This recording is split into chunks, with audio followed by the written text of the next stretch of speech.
219 గుడుల్ని అపవిత్రం చేశారు. విగ్రహాలని విధ్వంసం కావచ్చు, రథాలు తగలబెట్టడం కావచ్చు, అలాగే 300 పైచిలకు మన దేవాలయాలను అపవిత్రం చేశారు. ఇన్ని జరిగినా కానీ ఎప్పుడు నేను గుంతెత్తుతూనే ఉన్నాను. ఆ రోజు రామతీర్థం సమయంలో కూడా రాముల వారి విగ్రహాన్ని తల నరికేస్తే అర్చకులు దాన్ని రాముల వారి విగ్రహాన్ని ఇలా పట్టుకొని ఆయన బాధపడుతూ ఉంటే ఆ రోజు కూడా నేను తెలియజేశాను. ఆ రోజు కూడా అందరూ ఏకం కావాలి. ఎవరి మతమైనా కావచ్చు, ఎవరి ప్రార్థనా మందిరాలు కావచ్చు, దేవాలయం కావచ్చు, మస్జిద్ కావచ్చు, చర్చి కావచ్చు, కానీ వారి మనోభావాలకి దెబ్బతినేలాగా దాడులు జరిగితే బయటికి రావాలి అని అందరూ నేను కోరుకుంటే ఆ రోజున చిలకలూరుపేట నుంచి ఉండే ముస్లిం సమాజం సోదరులు కూడా బయటకు వచ్చి ఆ రోజున మద్దతు తెలియజేశారు. ఇది ధర్మానికి సంబంధించిన వాళ్ళని ఒక పిలుపునిస్తూ ఆ రోజు కూడా వచ్చారు. కావాలంటే అది ఒకసారి మీరు ట్విట్టర్ టైం లైన్లో ఉంటుంది, అది కూడా మీరు చూసుకోవచ్చు. కానీ ఈ రోజున మేము ముందు నుంచి తెలియజేస్తూనే ఉన్నాం.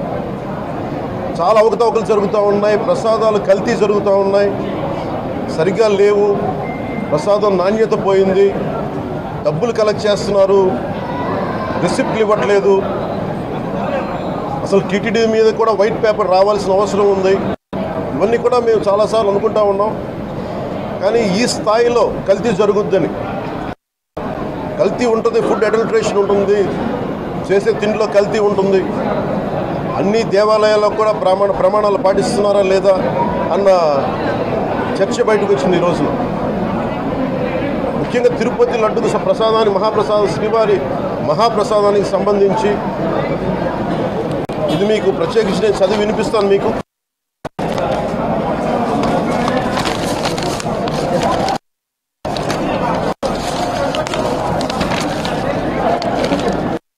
ఈ రిపోర్ట్ ప్రత్యేకించి Center for Analysis and Learning in Livestock and Food of the National Dairy Development Board వారికి శాంపుల్స్ పంపిస్తే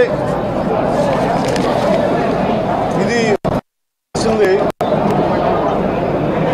స్టాండర్డ్ వాల్యూ లిమిట్స్ ఎలా ఉండాలి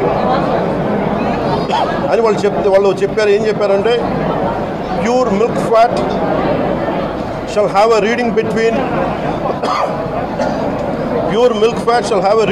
95.68 to 104.32, but all the ghee samples had values around 20, which means the ghee is highly adulterated.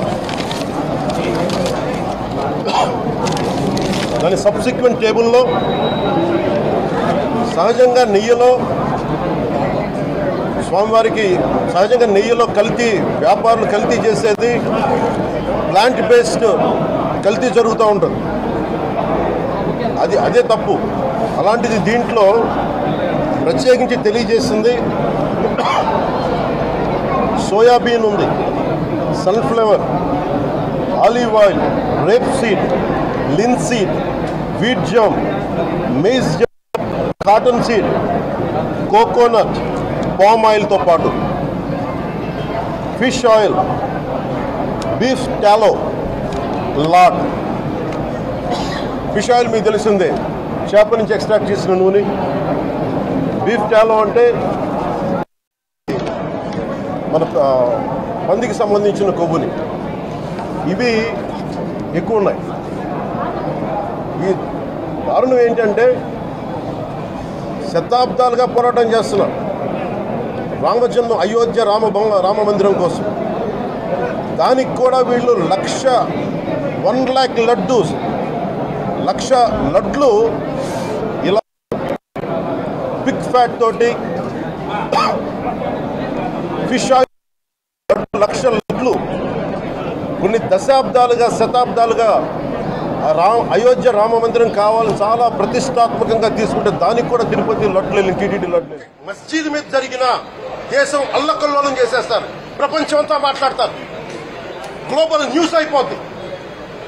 కానీ దేశంలో కోట్లాది మంది హిందువులు అపవిత్రమైతే, ఈ ప్రసాదం అపవిత్రమైతే ఒక్కరు కూడా మాట్లాడకూడదు, ఇది సెక్యులర్ వ్యవస్థకు విఘాతం అంటే హిందువులకి మనోభావాలు ఉండవా? ఇది ఒక్కరు నిందించట్లా? అసలు మీరు ప్రస్తావన చేయకూడదు, ఇది తప్పు, ఇది మాట్లాడకూడదంటే ఎట్లా? ఇదే వేరే మతానికి మీరు అన్వయిస్తారా? నేను అన్ని మతాలని సమానంగా గౌరవించేవాడిని, ఇస్లాంని గౌరవించేవాడిని, క్రిస్టియానిటీని గౌరవించేవాళ్ళం. మేమందరం సనాతన ధర్మం అని మొత్తుకుంటున్నాం. దేనికి సనాతన ధర్మం అంటే? సనాతన ధర్మానికి ఒకరు ప్రారంభించింది కాదు. ఇది ఒక వ్యక్తి ఒక కూర్చోబెట్టి ఒకరు స్టార్ట్ చేసింది కాదు. ఇది కొన్ని వేలాది సంవత్సరాలుగా అన్ని మతాలని, అన్ని విశ్వాసాలని అలింగనం చేసుకున్న నేల ఇది. అలాంటి విశ్వాసాలకి దగ్గర తీసుకున్న ఈ నేల మీద ఇలాంటి అపవిత్రం జరిగితే, రిపీటెడ్ గా జరిగితే, ఒకసారి కాదు, 2 సార్లు కాదు, రిపీటెడ్ గా జరిగితే ఇప్పుడు కూడా మాట్లాడకూడదంటే అది తప్పు చేసిన వాళ్ళం అవుతాం. మేము దోషులకి శిక్ష పడాలి. ఫుడ్ అడల్ట్రేషన్ అయింది, మేము కాదంటలా. టీటీడీ బోర్డు, అప్పుడు టీటీడీ బోర్డు బాధ్యత తీసుకోవాలి. ధర్మాన్ని ఆచరించే హక్కు ఉంది. ఎవరన్నా వచ్చి ఆ ధర్మాన్ని పాడు చేసే హక్కు ఎవరికి లేదు. ఫండమెంటల్ రైట్ ఇది. ఇలాంటి స్థాయిలో ఈ రిపోర్ట్ బయటకు వచ్చినప్పుడు ఏం చెప్పు ఉండాల్సింది గత ముఖ్యమంత్రి గారు? సార్, ఇది ప్రభుత్వం, మన కొత్త ప్రభుత్వంలోకి వచ్చాం. ఇది వెండెట్టా ప్రభుత్వం కాదు, ఇది పగా ప్రతీకారాల ప్రభుత్వం కాదు. ఇది కానీ తప్పు జరుగుతుంటే మటుకు చేతులు కట్టుకొని చూసే ప్రభుత్వం కూడా కాదు. అది మీకు చాలా పకడ్బందీగా తెలియజేస్తున్నాను విషయం. అలాంటిది నా మీద ఎన్నో మాట్లాడినా మేము ఎప్పుడు మాట్లాడలా. రామతీర్థం గురించి జరిగినప్పుడు కూడా మేము మాట్లాడలా. కానీ ఈ రోజున రిపీట్ అయిపోతున్నాయి మిస్టేక్స్. అలవాటైపోయింది. ఎప్పుడే ఫుల్ స్టాప్ టు దిస్. దీంట్లో ఒక్కరు నిందించట్లా.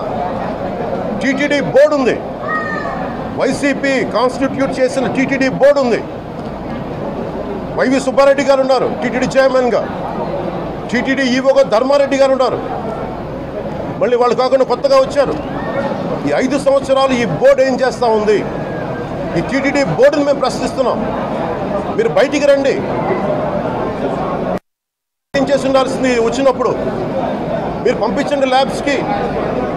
మీకు ఎవరైతే తప్పులు చేశారో వారి మీద మీరు చర్యలు తీసుకోండి అని చెప్పాలి. కానీ తప్పులు చేసిన వాళ్ళు వెనకేసుకొచ్చే విధానం ఏంటో నాకు అర్థం కావట్లేదు. ఇదాన్ని మార్చుకోవాలి. అంతేగాని మీరు అస్థిరత చేసే ఆలోచన కానే కాదు. ఇదే మీరు ఊహించండి. ఇంకా ఏ ధర్మం మీద జరిగినా దేశం అల్లకల్లోలం చేసేస్తారు, ప్రపంచం అంతా మాట్లాడతారు, గ్లోబల్ న్యూస్ అయిపోద్ది. కానీ దేశంలో కోట్లాది మంది హిందువులు అపవిత్రమైతే, ఈ ప్రసాదం అపవిత్రమైతే ఒక్కరు కూడా మాట్లాడకూడదు. ఇది సెక్యులర్ వ్యవస్థకు విఘాతం అంటే హిందువులకి మనోభావాలు ఉండవా? ఇది ఒక్కరు నిందించట్లా? అసలు మీరు ప్రస్తావన చేయకూడదు, ఇది తప్పు.